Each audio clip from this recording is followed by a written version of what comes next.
It's 7 o'clock in the morning, and the day has already begun at this dairy farm. For many of us, our worries at this time is whether we would be having oats for breakfast or bread.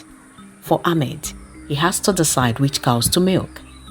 The whole process of cheese production here begins with the herders checking the cattle to spot the ones that are healthy and breastfeeding. This is because cows in poor health conditions produce low-quality milk. Wagashi is a traditional soft cheese consumed in several parts of West Africa, which originates from the Fulani cattle herdsmen from northern Nigeria.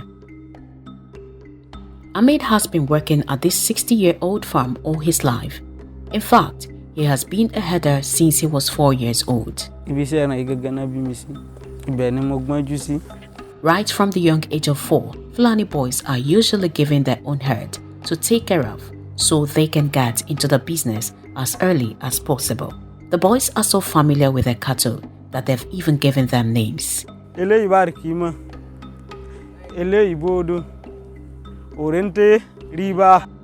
When it is time for milking, the cows are brought to the dams and they are allowed to suck to simulate milk let down. The calves suck for a very short time, but enough time to induce milk ejection, after which they are driven away and only allowed to continue suckling after milking. Milking often starts 7 days after a cow has calved, and when the calf is judged to be strong enough to receive reduced quantities of milk and complete its feeding on pastures. During the milking process, the herder squeezes the teats to release the milk.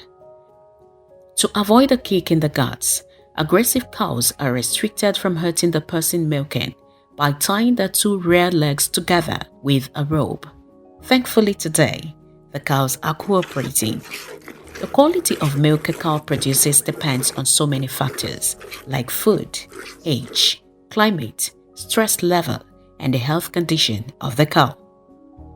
After milking, which is mostly done by the man, the freshly squeezed buckets of milk are taken to the kitchen by the young wives for the cheese production to begin immediately. Because higher ambient temperature hastens spoilage of milk, and this is one of the hottest regions in the country, there is hardly any time to waste. Wara,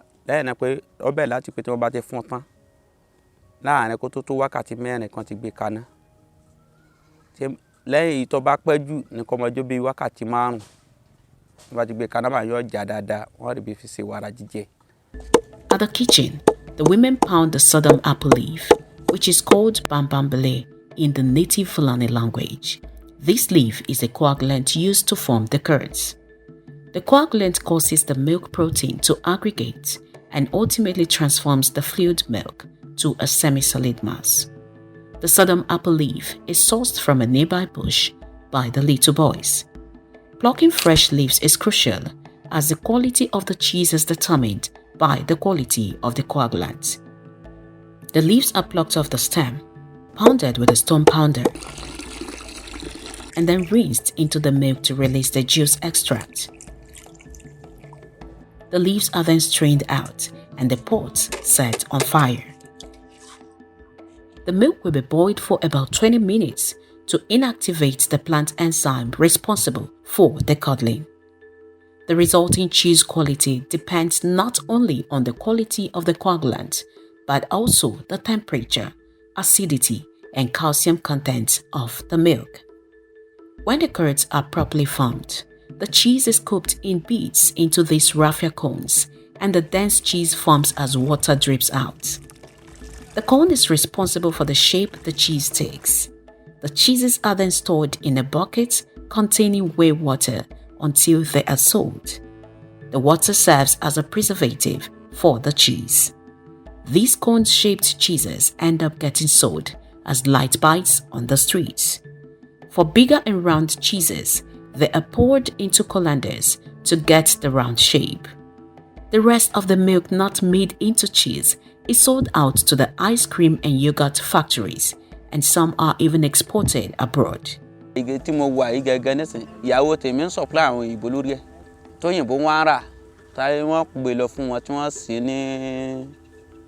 kíní bò lẹ́ máa pé wọn mílíkì àbí kíní tí wọ́n máa jẹ tí wọ́n máa mu yúgọ̀tì yẹn òyìnbó wọn rà lọ́dọ̀ tiwa. As profitable as this business can be, it does not come without its challenges. Livestock farmers in Africa face multiple adverse events, from disease outbreak to theft and pasture shortage during the dry season. The loss of cattle to diseases leaves farmers in traumatic situations and severe financial loss. We did a field survey the day after filming this video, and we discovered about 90% of cattle rearers in this part of Nigeria lose at least one cow to a disease every year. It is this worse because these farmers cannot afford adequate veterinary care for their cattle, which makes the likelihood of disease outbreak much higher. From foot and mouth disease to trypanosomiasis, these farmers fight all year round for the lives of their cattle. Àìsàn kan máa bẹ tí máa bẹ pẹ̀lú wọn omi máa là wọ́n ní ẹsẹ̀ yìí máa àfẹ́tì wọn ohun tí wọ́n máa kó ohun tí ẹni tí wọ́n bá bí òbí àrùn tí wọ́n náà bí lùkúlùkù bẹ́ẹ̀ làrùn tí wọ́n náà àmọ́ kì í pa wọ́n àmọ́ máa àfẹ́tì wọn gan tó kó wọ́n sáré gan èyí tí máa pa wọ́n tiẹ̀ òun tiẹ̀ wọ́n kàn máa jẹ wọ́n sì máa gbé èyí tó tún tẹ̀sẹ̀ dé gẹ́gẹ́ tí tún tọ́jẹ́ wàhálà tá a tún kojú nísìn nínú wọn ohun tẹ̀ tó bá ti bẹ̀rẹ̀ pẹ̀lú wọn tó bá ti mú wọn báyìí nísìn wọn tí wọ́n bá tẹ̀ jẹ́ ọba wù wọ́n lè má jẹ wọ́n sì máa wú nínú lẹ́yìn tí ọba ṣubú lògì ikú ní ọ̀pọ̀ àdàgbẹ̀yìn. With the hope that someday the Nigerian government would provide the necessary support for the agricultural sector, these farmers are pressing on.